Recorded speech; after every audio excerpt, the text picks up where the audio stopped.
In the news this week, shabby and unacceptable claims emerge of poor cultural practice impacting staff at St John of God's Subiaco Hospital. Premier Mark McGowan urged to increase funding in regional crime prevention as the Liberal opposition backs a youth curfew.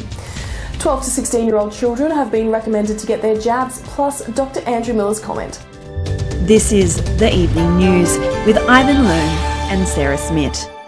Good evening. New claims have emerged of a poor work culture at St John of God's Subiaco Hospital, with risk-taking, bullying and unfair treatment impacting nurses and their managers. It's triggered responses from the Australian Nursing Federation and the Australian Medical Association WA, with Nursing Union Secretary Mark Olsen calling it shabby. Nelson Liu reports. The crisis affecting Perth's hospitals is worsening, with reports emerging that staff at another hospital are at dire straits. The hospital is St John of God in Subiaco, with concerns being raised of poor practices impacting nurses and their managers. It includes staff working what is understood to be huge hours, including operations without breaks, risking safety to staff and patients. There's poor staff mental health, with some at high risk of harm, and staff being refused time off to look after sick family members. There are also claims of extensive bullying, and grievance processes are made difficult with complaints dismissed, and nurse managers have been forced out of their jobs with pay cuts and redundancies.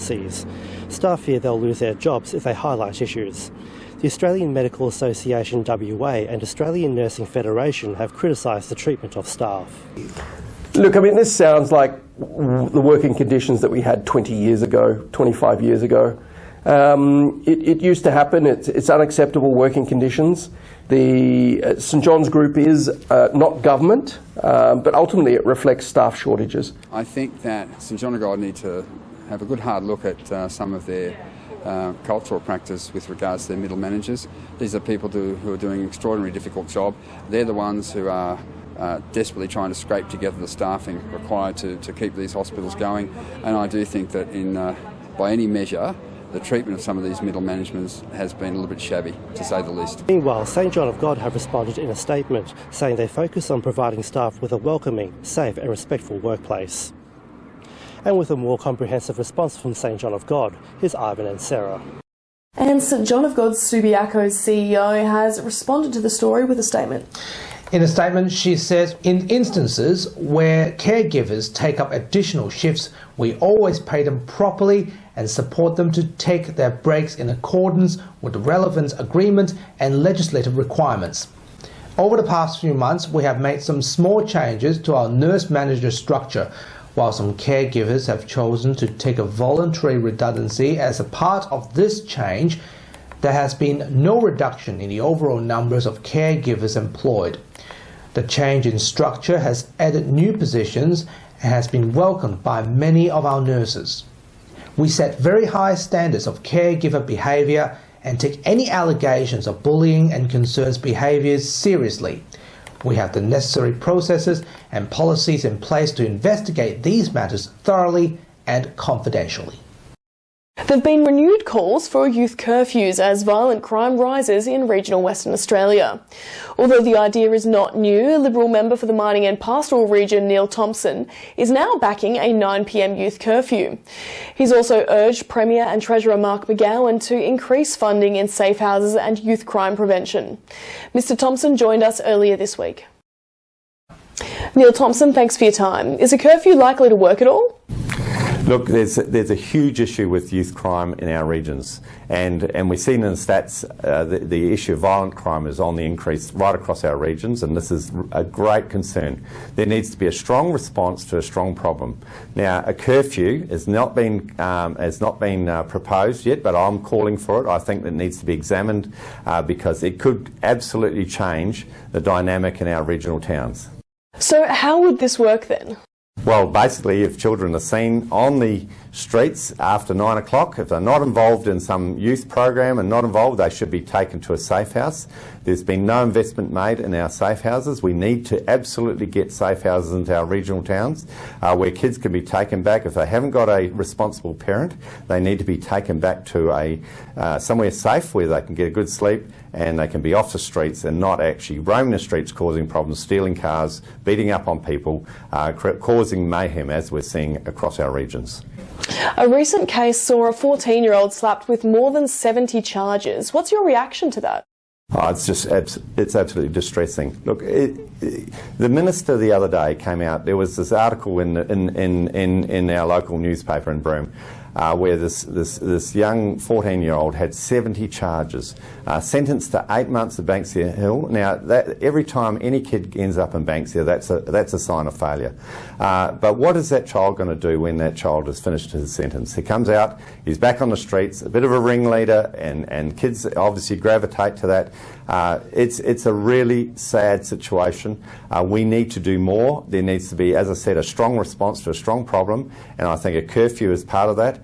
What's your call to Premier and Treasurer Mark McGowan, given that the state budget is less than 2 weeks away? Well, look, Mark McGowan, I'll call on you to make sure you've reviewed that budget and there's more funding put into for youth activities to divert kids, to get them off the streets. We need to have diversion facilities that are not detention facilities, but they're actually secure. They're away from the towns, and the kids are actually forced to go there for a period of time so that they can actually learn new skills, learn new behaviours. We need to invest. We need to try these other systems out. We can't just sit back and let the current situation stay as it is.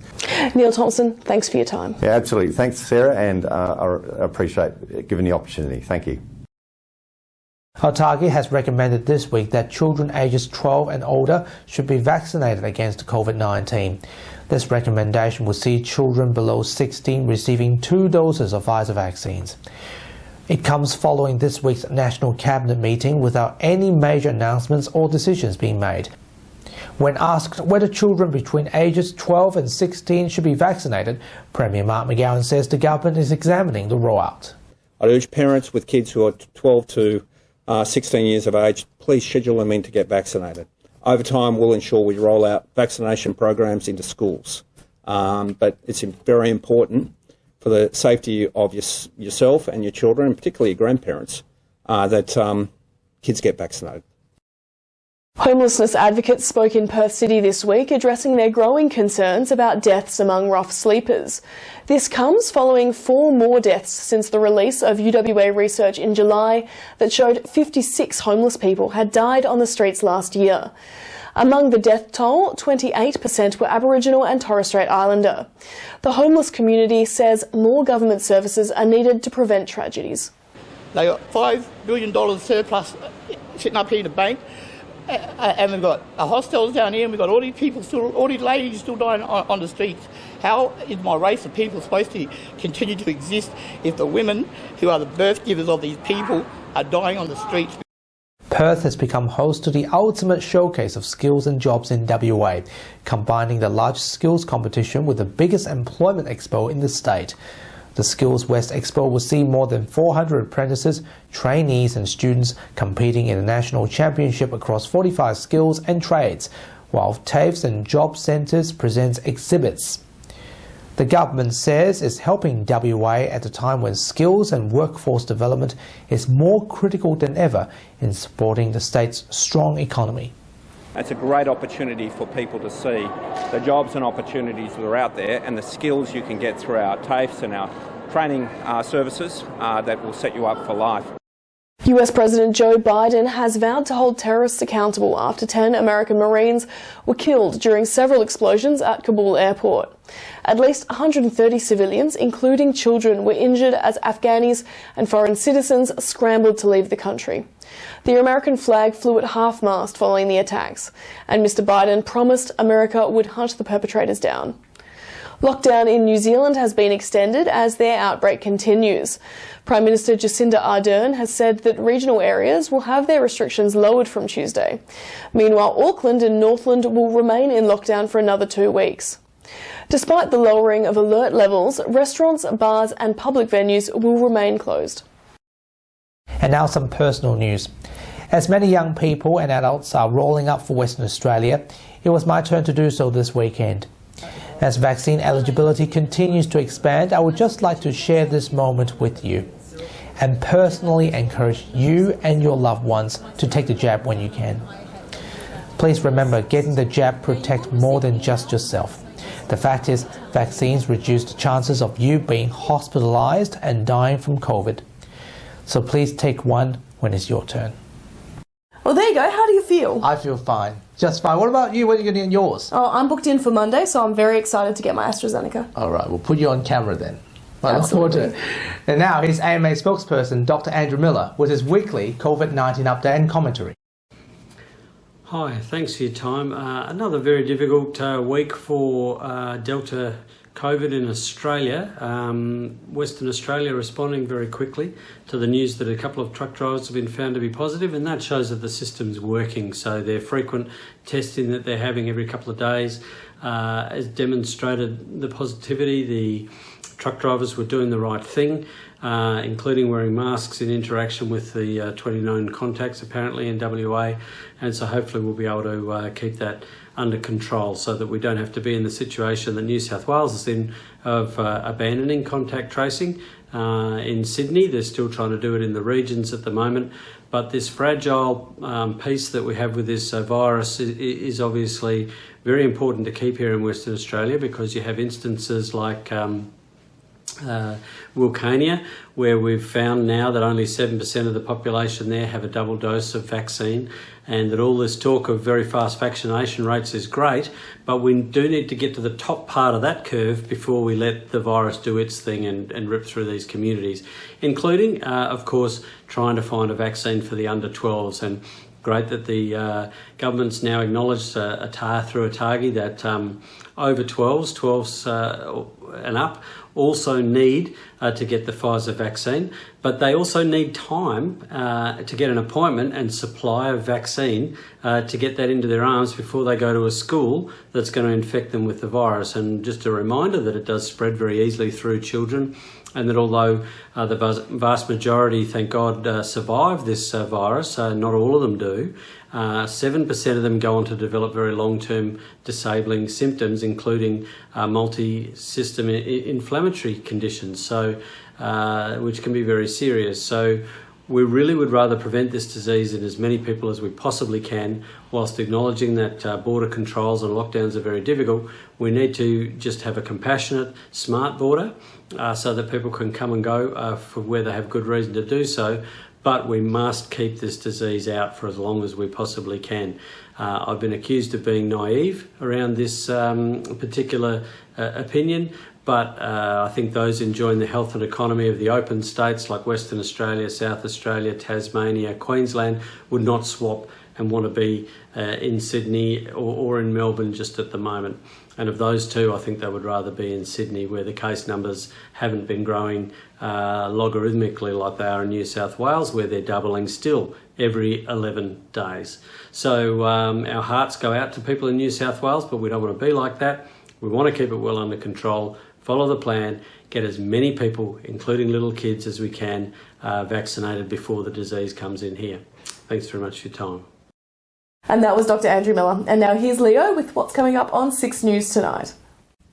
Thanks, Arson. On 6 News breaking news, the new month almost here, but that also means at least 30 more days of lockdown for Greater Sydney. COVID cases now beating national records as New South Wales officially passes Victoria in the most amount of positive infections recorded since the pandemic began. Plus, the death toll rises in Kabul following a suicide bombing attack claimed by ISIS. US President Joe Biden now facing calls to resign or be impeached as concern grows for the Afghan people. And the New Liberals no more. The self-described socially progressive party forced to change their name on the ballot after a new bill passed with the support of both the government and the opposition. We'll ask the tough questions to the party's founder, Victor Klein. You can see full details on those stories and plenty more by heading to our YouTube channel. Just search 6 News Australia to find us, or our website 6newsau.com. For now though, guys, it's back to you. Thanks, Leo, and that's our weekly news and current affairs. We have the latest news on our website, wamnnews.com.au. From Sarah and myself, wish you good health, good night. See you next Sunday. Take care.